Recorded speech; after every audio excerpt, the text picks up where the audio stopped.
Let's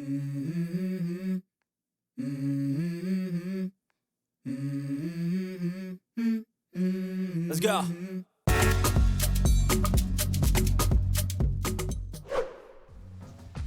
Let's start with the big picture, including our travel itinerary. Galapagos Islands are an archipelago of volcanic islands located in the eastern Pacific Ocean, 970 kilometers from continental Ecuador. While the archipelago consists of 21 islands, for backpackers like us, the easiest and most popular islands to visit without a cruise are called San Cristóbal, Santa Cruz, and Isabela. We started from San Cristóbal, where we flew from Quito via Guayaquil. There we spent 7 days. From San Cristóbal, a morning 2-hour speedboat ride took us to the island of Santa Cruz, where we spent the next 6 days.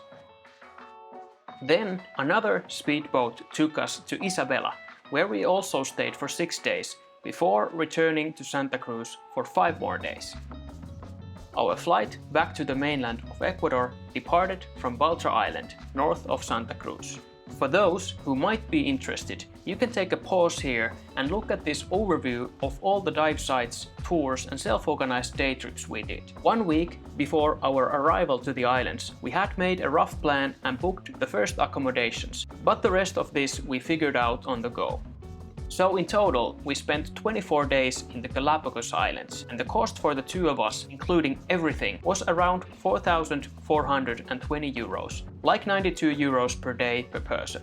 Roughly 50% of the costs resulted from scuba diving and tours. During these 3 weeks, we were again completely blown away by the nature, especially the local wildlife. This video will show you the very best of what we saw on these enchanted islands. So buckle up. It was surprising to witness firsthand how many different landscapes the archipelago has. Instead of giving you a history lesson on how these islands have been and are currently being formed by volcanic activity, we'll just show you a couple of examples of the views. From all the 3 main islands we visited, we could find super nice sandy beaches. The most incredible ones are Tortuga Bay in Santa Cruz, an enormous white sandy beach within a walking distance from the town, and Puerto Chino and Playa Loberia in San Cristóbal. Of course, there are plenty more of those and also many impressive rocky beaches. Often close to the shore, the grounds look quite dry and bare, with weird cactuses all around.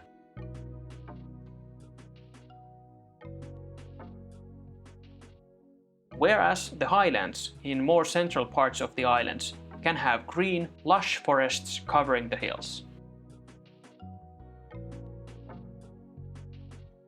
Pretty much anywhere we looked, we saw either inactive or active volcanoes. For example, this extinct volcano's caldera, called El Junco in San Cristóbal, acts today as freshwater storage. Freshwater is a scarce resource across all these islands. Close to the main islands, there are dozens of volcanic rock formations. The most famous ones we saw from a close range are Kicker Rock, also known as León Dormido, the sleeping lion close to San Cristóbal. Gordon Rock's diving site close to Santa Cruz, and Isla Tortuga within a reasonable boat ride from Isabela. All of these islands are incredible places to see wildlife. The most breathtaking landscapes we saw on Isabela Island when we hiked up the Sierra Negra volcano, joining a popular day tour. It is one of the largest calderas of an active volcano in the world. I guess its diameter is up to almost 10 kilometers.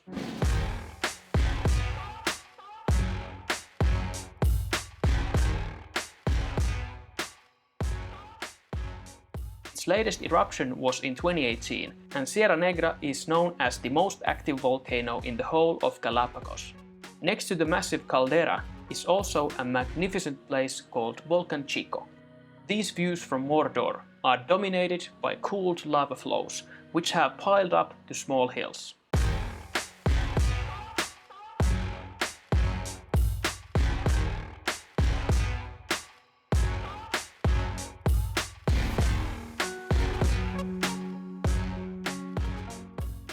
It is the most impressive volcanic area we have seen during our long trip to South America.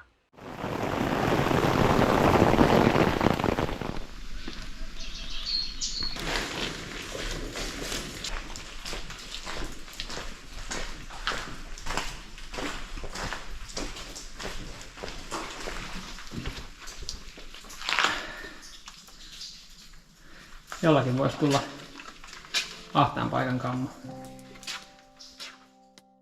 The spectacular local wildlife is the main reason we wanted to go to the Galapagos Islands in the first place. Most of our wildlife encounters happened during organized tours, snorkeling or scuba diving. But there was more than plenty to see just on our self-organized day trips. The fragile local ecosystems are famous for hosting multiple endemic species. Let's take a look at the fascinating animals we saw, starting with the birds. While these blue-footed boobies can be found, for example, in Peru as well, half of them nest in the Galapagos. They are really funny looking with their blue feet that are a result of their diet. As they are not afraid of humans, we could easily see and photograph them.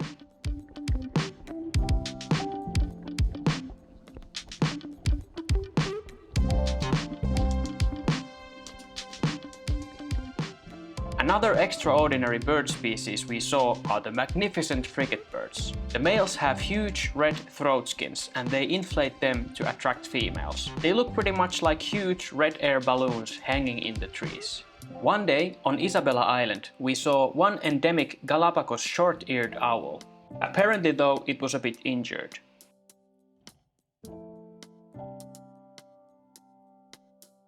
The very same day we were walking on the volcanic lands and suddenly saw an endemic Galapagos hawk, the local apex predator, landing on a tree a couple of meters from us. That was the closest we have ever been to a hawk, and it was fantastic to be able to take some close-up photos.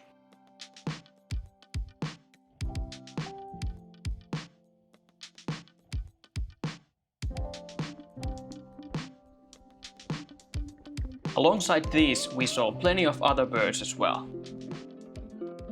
Perhaps the most iconic animal in the whole archipelago is the Galapagos giant tortoise.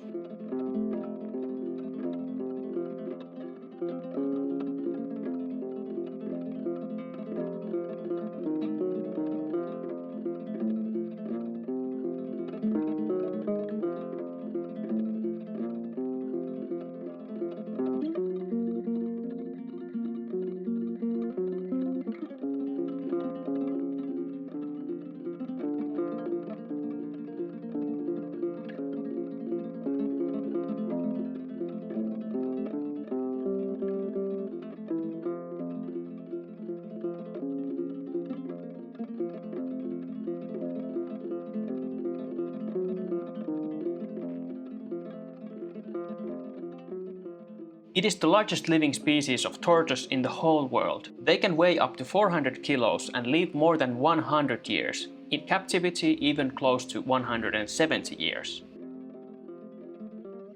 There used to be way more of these, but in the early days people were eating them. Even Charles Darwin used to do that. They are still vulnerable, but there's a lot of conservation work ongoing. Hopefully it works. One cute detail is that when you walk past them and they might feel afraid, they let out air from their lungs and draw their head into the shell.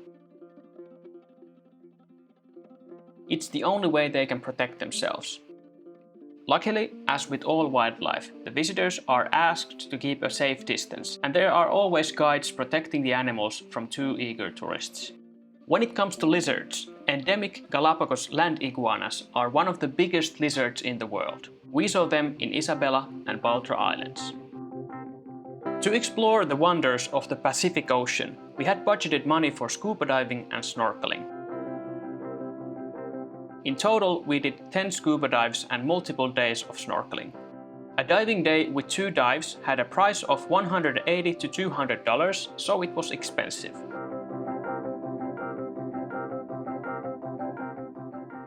As the underwater conditions changed regularly, the visibility could be really good or really poor. The same goes to the temperatures. Sometimes the water was 26 Celsius, and sometimes as low as 19 Celsius. So the wetsuits we used were 5 to 7 millimeters thick. For example, in San Cristóbal, we went diving with Aqua Ventures to Roca Ballena and Carawa shipwreck. While we enjoyed these dive sites, the visibility was quite low and the currents were strong enough to make us feel we were doing some actual sports. The same conditions continued when we went diving at Kicker Rock, a famous dive site that is surrounded by wildlife. There we felt the current moving us up and down, but it didn't feel uncomfortable once we got used to it. So for instance at Kicker Rock, we got so much more bang for the buck when we went snorkeling there. However, as we are not too great at freediving, it can be more difficult to see wildlife from a close range if the animals are too deep. But snorkeling is cheaper and we had a great time doing that as well. The underwater life was nothing like we had seen before. One of the most bizarre animals we saw is the Galapagos marine iguana.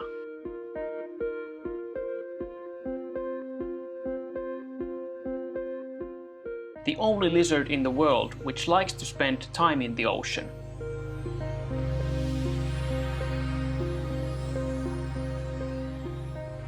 They are graceful swimmers.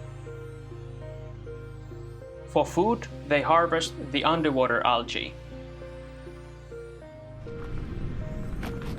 Kaivaa. Hyvä pesä tulee. Come on. Kaivaa. Hyvä. On land, we could find them on almost every beach, as they are living in colonies from 20 up to 1,000 lizards.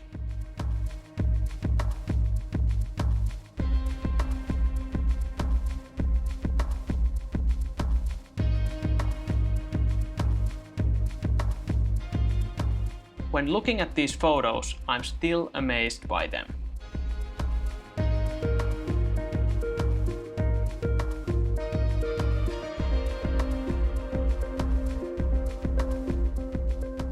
Also, we encountered in total tens or even close to 100 Galapagos green turtles.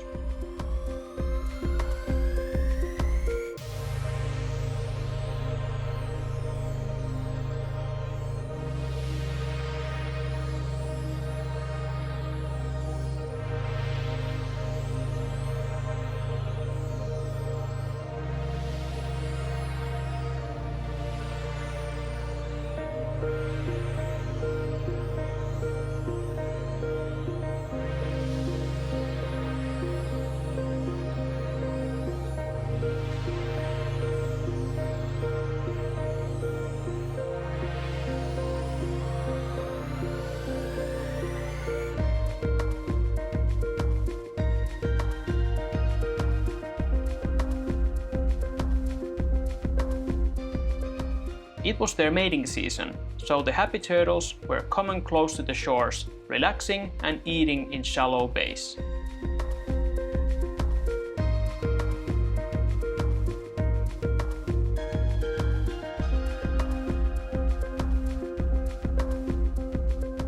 Some of them were enormous.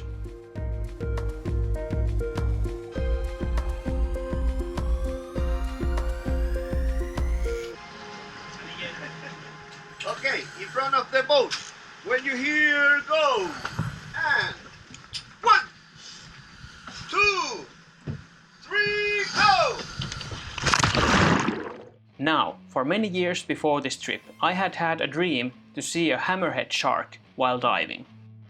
On my birthday, we were diving at Gordon Rocks with Scuba iguana, and finally, on my dive number 60, we saw 3 of them.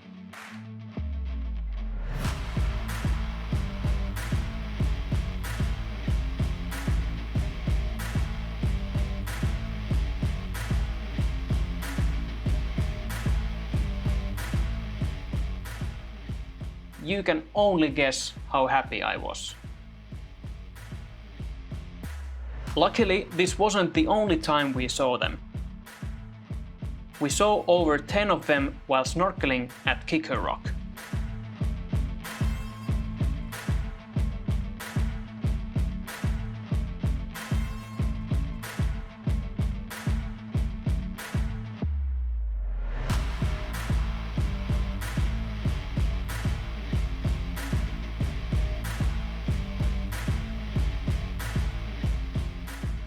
And as a final touch, a school of 9 hammerheads went snorkeling in Isla Tortuga, close to Isabela Island.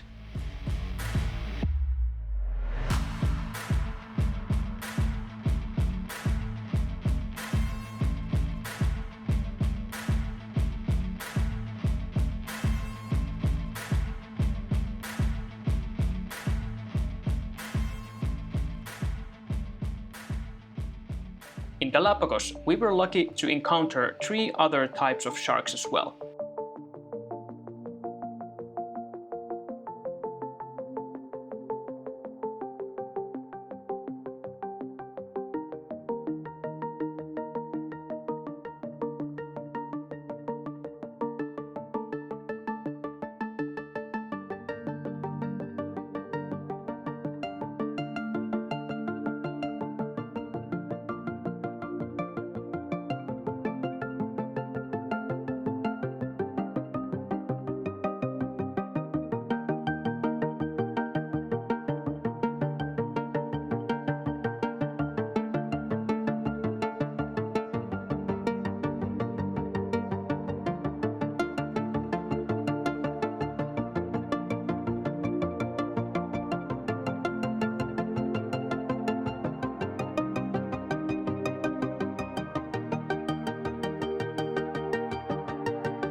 On my birthday, we also saw a large school of dolphins following our boat.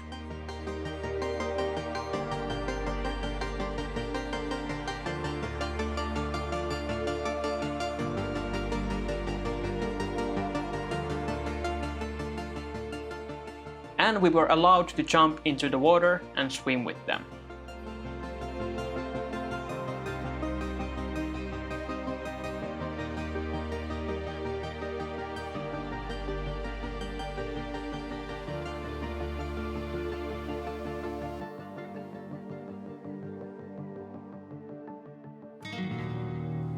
While on the boat, we saw 2 enormous manta rays and multiple mobula rays jumping from the water, but the highest number of rays we saw while snorkeling and diving.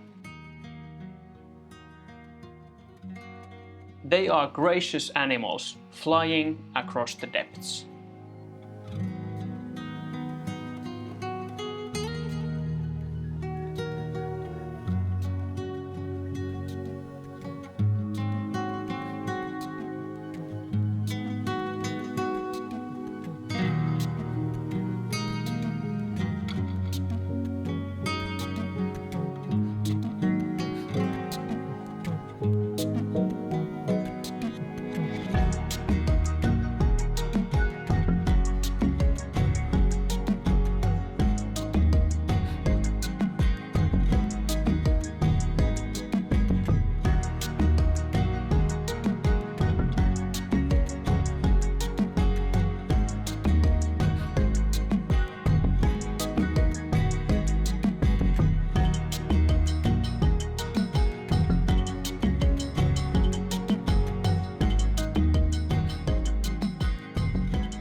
Before Galapagos, we had not seen seahorses and octopuses so close.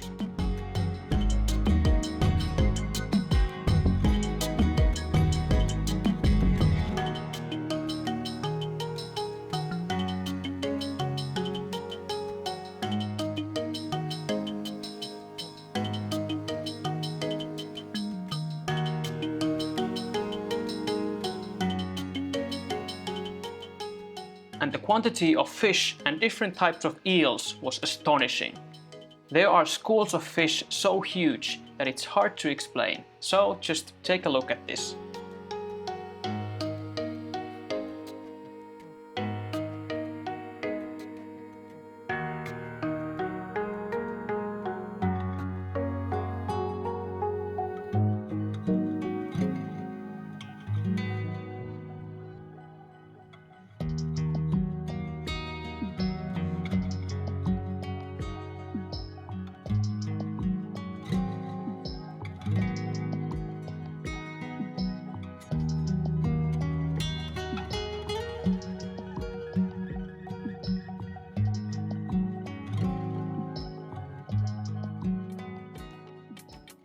While there is more than enough incredible wildlife to be seen, my personal favorite of them all is the Galapagos sea lion, or lobos marinos as the locals call them.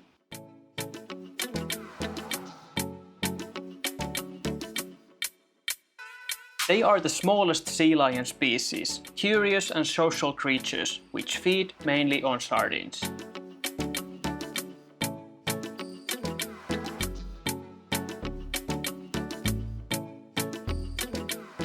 On land, one could find them on the shores, often taking a nap in the middle of the pathway you were walking.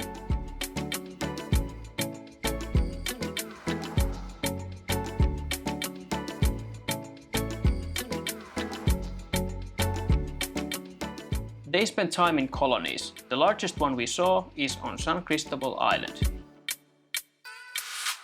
They are vocal and make funny noises all the time.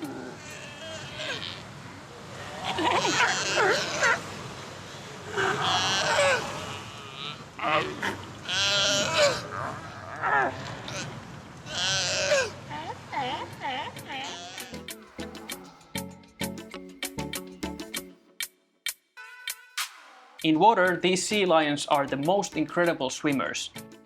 Fast as rockets if they feel like it.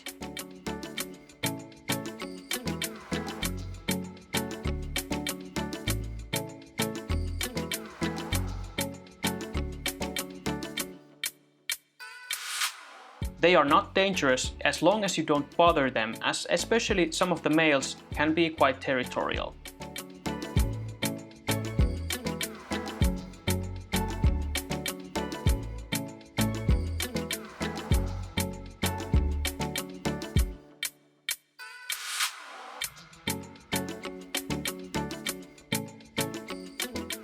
I have fond memories of one sea lion pup following me in the water and eventually trying to bite my fins a bit, just out of curiosity.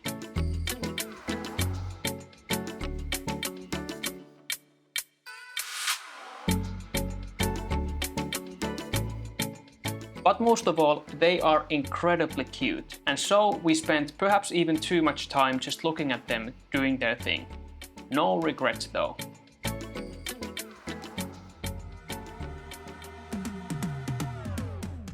Spread across these islands, there are around 25,000 permanent inhabitants. Each of the 3 biggest islands has at least one clear town. Our favorite town is Puerto Viljami in Isabela, a really chill and somewhat undeveloped place. Puerto Paquerizo Moreno in San Cristóbal was slightly bigger, but the most crowded of them all is Puerto Ayora in Santa Cruz. Tourism is close to 100% of the local economy, and it's safe to walk around. Moving between the islands was rather simple with the ferries.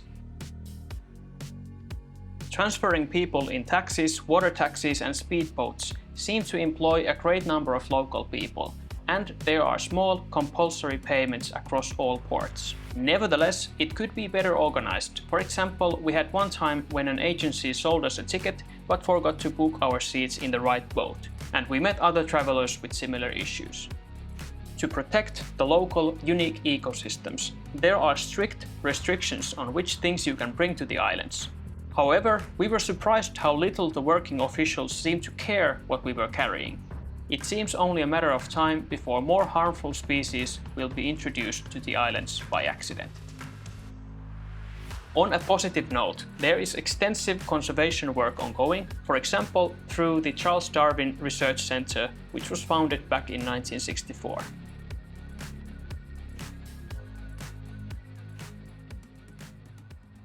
Our accommodations were basic Airbnbs and hostels. On average, the cost was €30 per night, and we booked them quite last minute. It's good to know that the internet connection is really slow everywhere, but the best 4G connection we got using our local SIM cards on Isabela Island in the early morning.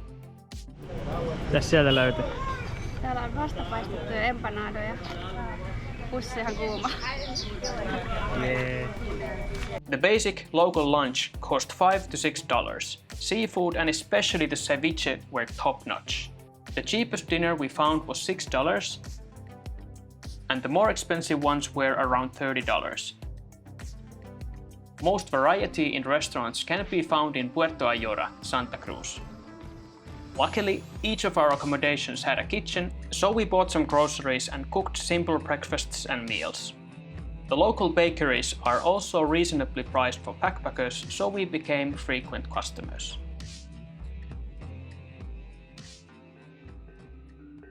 As this was in February, we were lucky to witness a couple of interesting cultural events. In San Cristóbal, we saw a local party,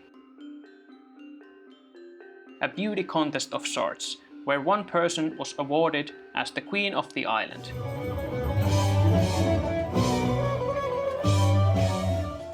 When we were on Isabela Island, we saw how the Ecuadorians liked to party, as it was time for the famous countrywide carnival. Terveisiä täältä Ecuadorin karnevaalista. Tää sattui näille päiville, kun me ollaan täällä käymässä. Ilta alkaa kello 7:30. Koko päivä on ollut jonkinnäköistä möykkää ja möhinää meidän kämpän vieressä on ihan hirveä mekkala, grillipileet. Mut me lähdetään nyt tsekkaa tätä rantaa, missä ne isoimmat baarit on. Let's go!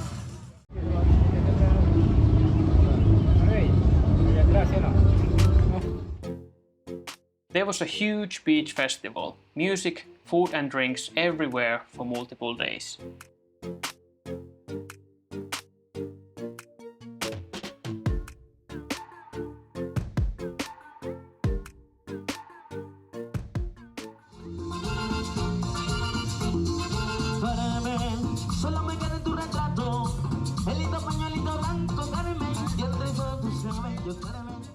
To sum it up, exploring the Galapagos Islands was one of the most expensive parts of our 6-month trip to South America. However, it was mostly because we did quite a lot of scuba diving and organized tours. Still, it was within a reasonable budget, and when thinking about all the wonders we saw there, it was so worth visiting. For sure, we would like to come back one day to scuba dive on the famous Darwin and Wolf Islands, as they belong to the best diving sites in the world to see sharks. Hopefully through this video also you can experience what's it like out there. Thanks for watching.